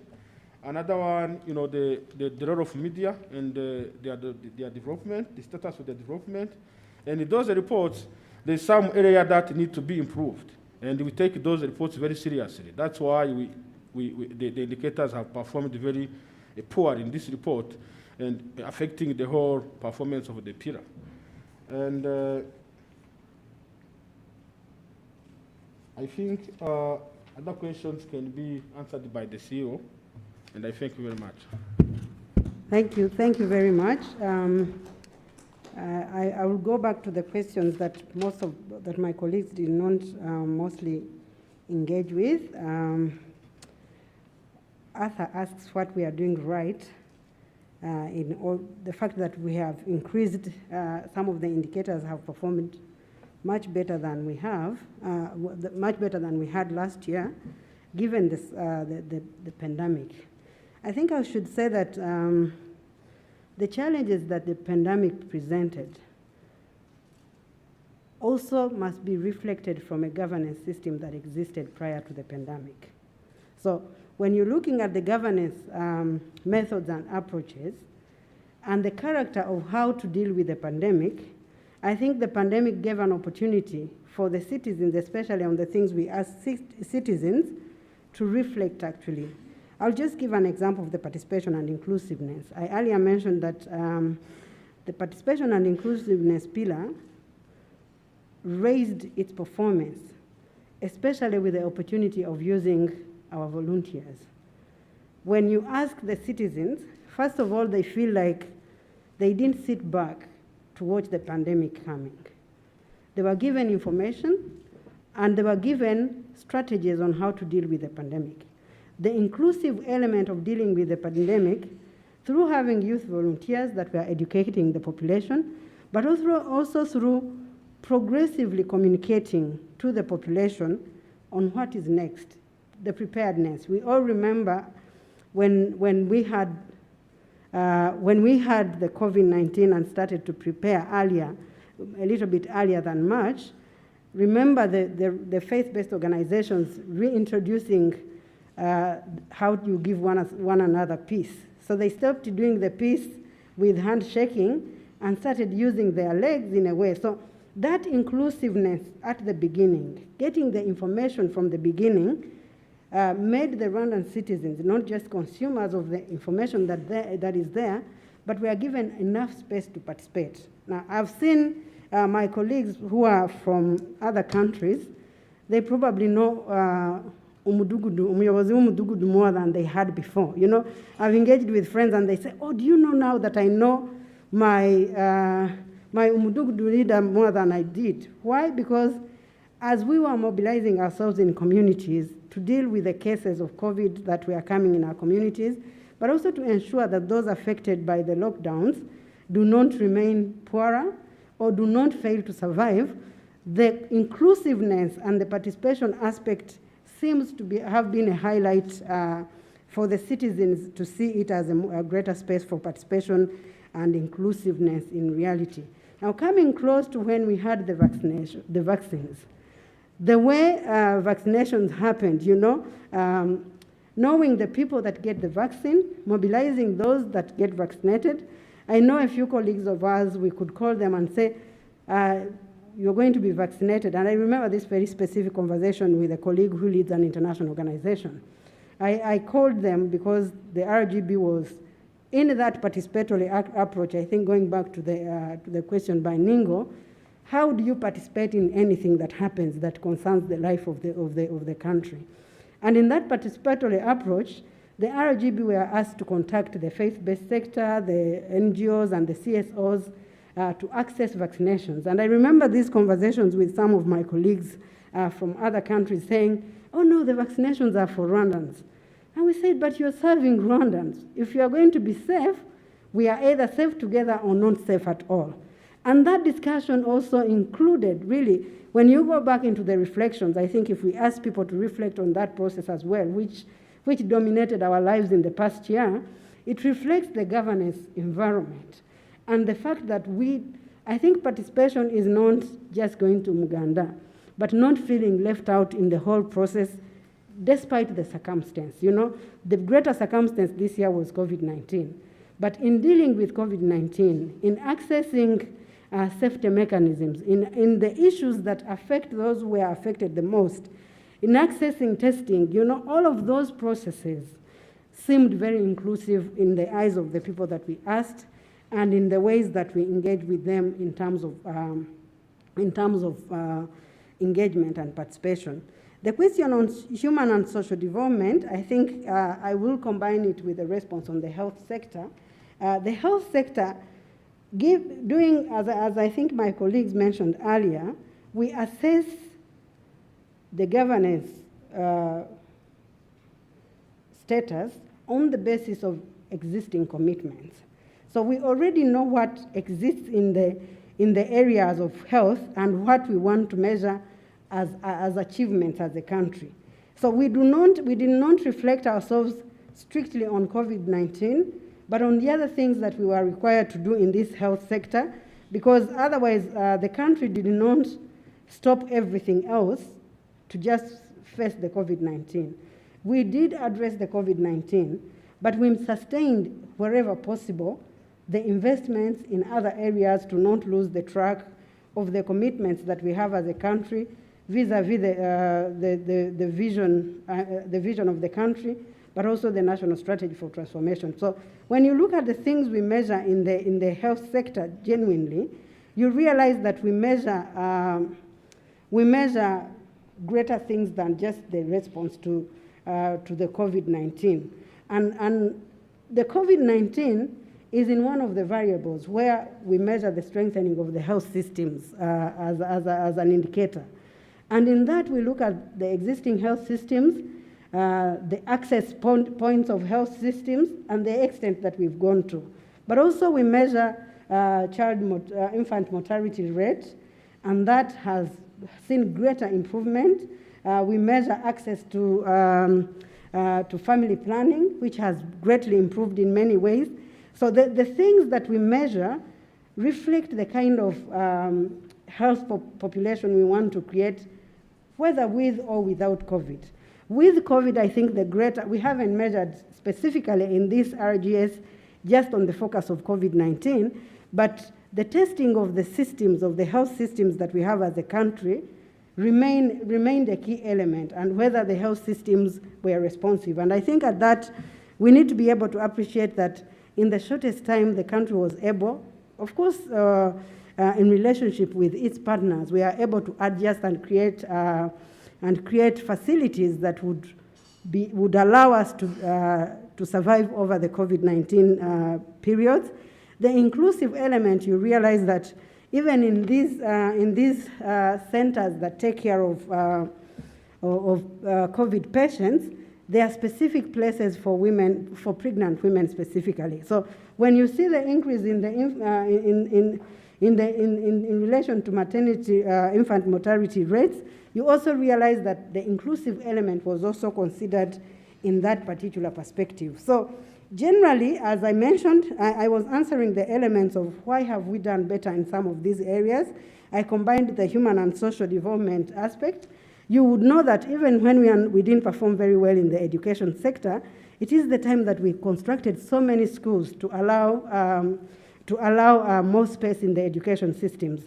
And when you go to the citizens, they will recognize that even though we had school closed in many times, we know for sure that access is extended. We have more schools we have more classrooms in schools constructed, and that improves the environment other than it was. On the issue of quality of service delivery, I think we highlighted the role of the ICT. For many, there are so many people who are able to use the ICT for service delivery more than they used to do, because at least we are able to have, there are certain words that didn't exist before. You know, my daughters speak about a lot, home delivery of food and all of those things. Those are things that we were not used to prior because we were very physical in our engagements. But when COVID-19 came, we were able to use the opportunities of online and the facilities of ICT in order to be able to engage and get the kind of services that we need. So the role of service delivery remained central, but also the adjustments that the private sector did in terms of service delivery. Of course, they wouldn't do services as usual. So adjusting on how they deliver and how they engage was a key element that was recognized in this RGS 2021. So generally, I should say that the governance environment, access to information, and people being aware of how to adjust and being informed on how to adjust is probably a very foundational element of why we did better. You know, I think people don't appreciate just the service, they appreciate the entire environment through which they feel, if they feel that they are going to be able to survive, and the survival is friendly in a way, it did have a greater impact in that regard. So I think reflecting on the health system, High Commissioner, it's really that bigger environment beyond the COVID-19. We look at the COVID-19 mostly from the responsive perspective and the strengthening of the health systems as they are and as they exist, but also we measure the greater things that we already have as commitments in the country. But yes, also when you deal with having the equipment to respond to COVID-19, dealing with the pandemic, and now access to vaccination has been a very key element for people to have the confidence in the health sector, despite the struggles that the sector has gone through. I think the COVID-19 has seriously challenged our sectors, but some of the things that we celebrate in this process include the role of certain things that we have had before, the role of community health workers. When we went to home-based care, then we tested the role of our community health workers as part and parcel of the health strengthening system. So the existence of those structures also a great opportunity. On the issue of saving rate increasing, I think even prior to COVID-19, we have had initiatives that promote savings to the people. Ezoheza is a particular initiative that has been created, and that initiative actually encourages ordinary citizens, especially those in the first category of the first category. If you save, you are given an additional saving. So you save, and they give you half of the saving also as a contribution to your savings. So the measures that the government has put in place to encourage saving and to build systems through which people can save is actually the environment. Despite that the economy has been hit, the number or the amount of saving is not what has been key, but the fact that more people are now motivated and encouraged to save. And one of the consequences of the pandemic, if you followed the engagement, was that people realized that you cannot survive on a day-to-day basis only.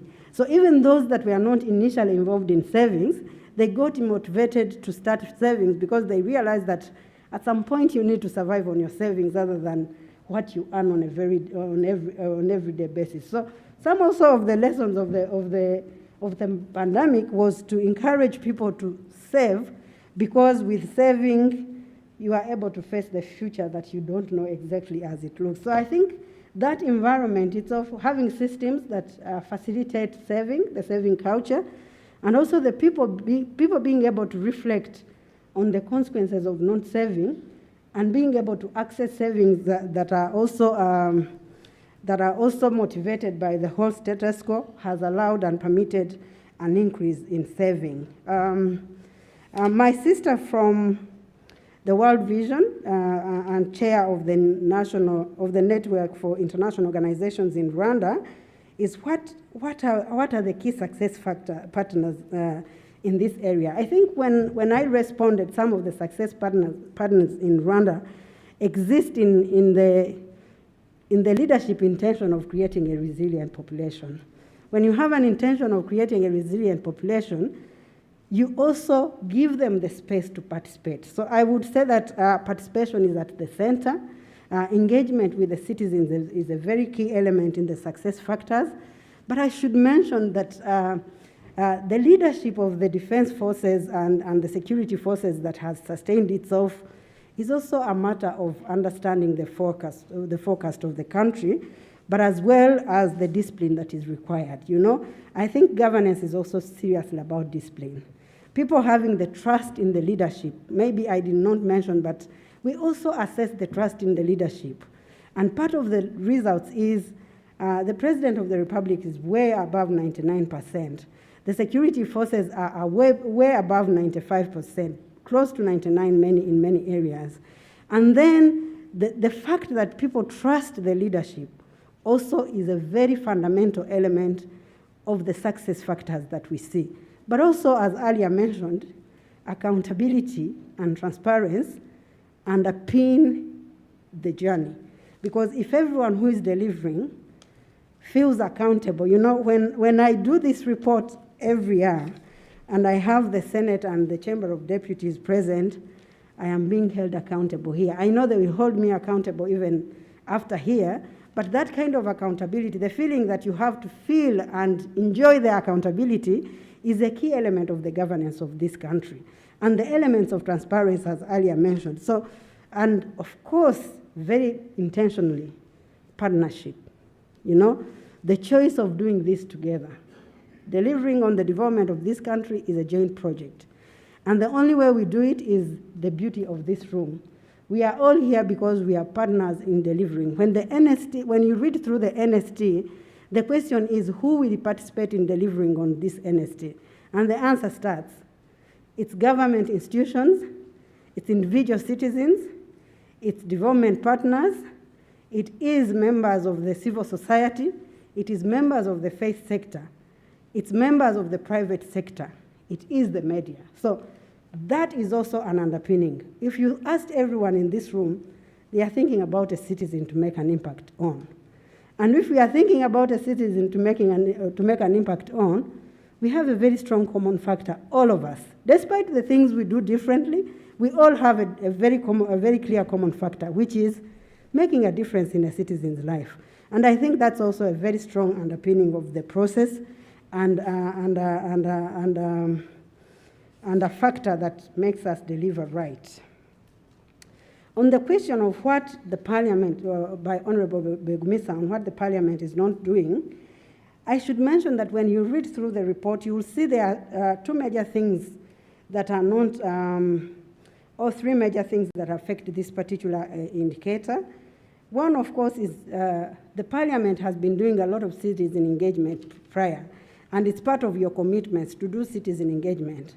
The COVID-19, with all the lockdowns and the inaccess and the staying in one district, limited that. There were very limited citizen engagement directly within the ordinary ways of doing it, and that affected the performance of Parliament specifically. And of course, the other element was the number of field visits that the Parliament had planned that were never delivered on in the specific way. Another element that leads to the underperforming of this particular pillar was the satisfaction with the maison de l'accès de la justice. These are people who help ordinary citizens who want to go to court for access to justice. Now, if you know the lockdowns and all the process and the impact that it has had on the operation of the justice system, you realize that people were not able to access these kind of access to justice forums that help them actually to do the cases that they were intended and supposed to do.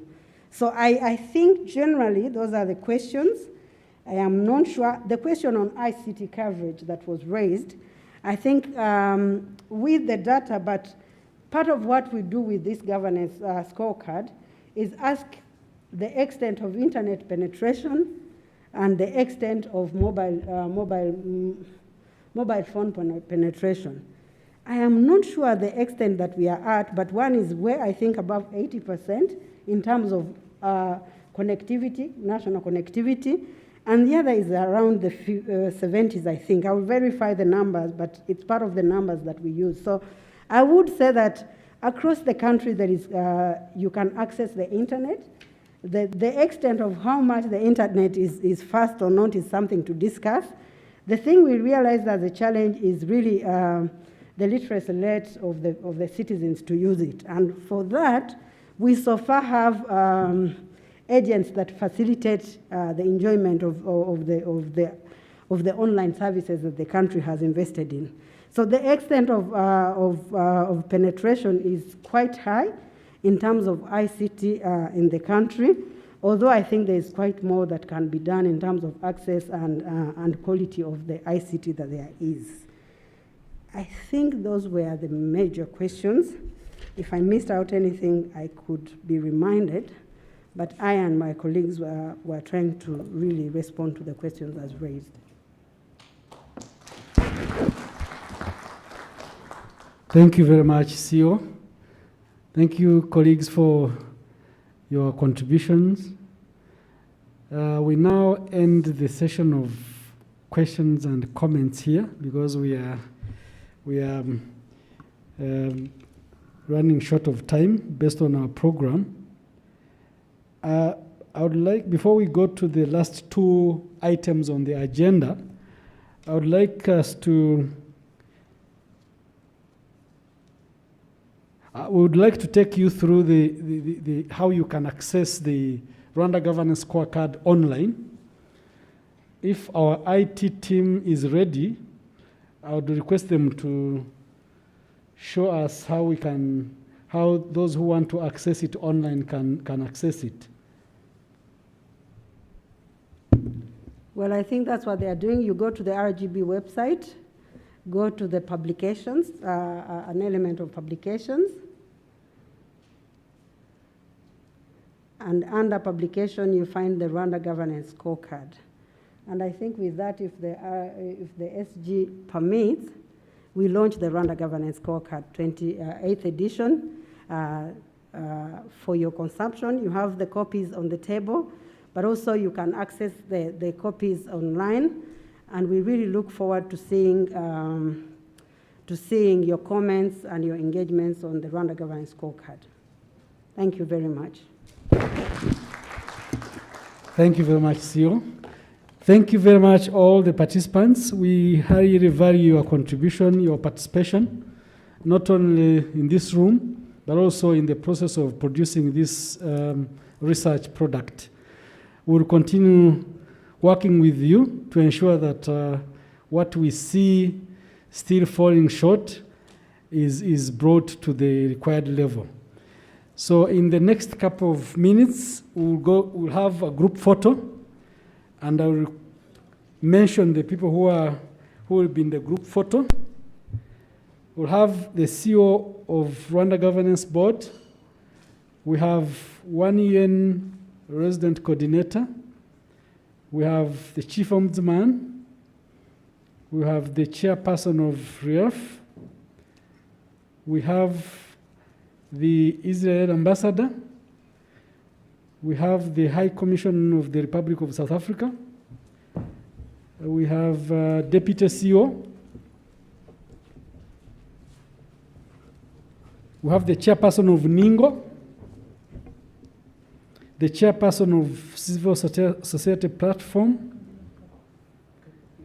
Honorable Hadija, the Vice Chair of Political Commission in the Senate of Rwanda. We have DVC, UR. We have DSG, RIB. We have DIGP. We have the representative of RDF. We have PS Minalok. We have the chair of NFPO.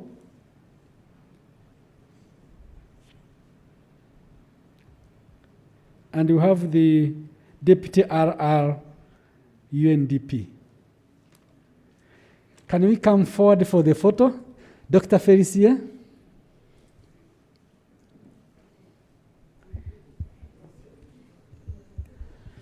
After the group photo, we will go for lunch, and the lunch will be taken at the tent somewhere. The protocol team will direct us where we'll have our lunch. Thank you very much once again. We highly appreciate your presence.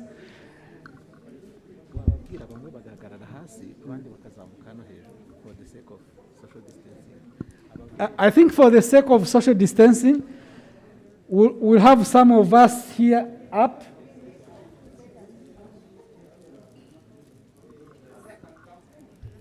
I think some of us can stand here behind.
Enlightening.